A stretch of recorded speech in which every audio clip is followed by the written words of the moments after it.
2020 Չիլիում ամեն ինչ թանկացավ, տրանսպորտ, հոսանք, սնունդ։ Մի օր հասարակությունը բառացի պայթեց և թափվեց փողոց։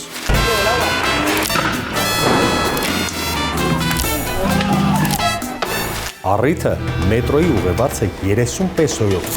13 դրամով թանկացնելն էր, բայց պատճառը 30 պեսոն չէր, այլ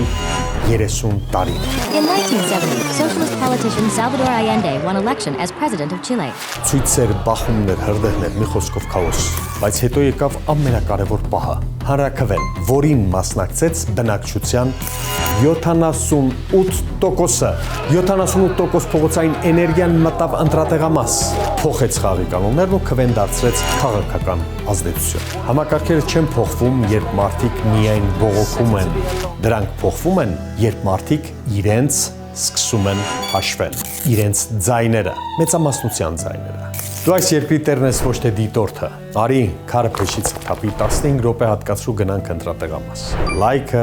սրտիկը, զարմանքը, ծիծաղը, զայրույթը էմոջի են եւ միայն Facebook։ Իրական փոփոխության հնարավորությունը ընտրությունն է։ Եթե քեզ հետաքրքիր է ասեմ, ինքս գնալու եմ ընտրության եւ թույլ չեմ տալու, որ վերարտադրվի մեր պետությունը կործանող խմբակ։ Մնացածը դու որոշիր։ Դու գիտես քո անելիքը։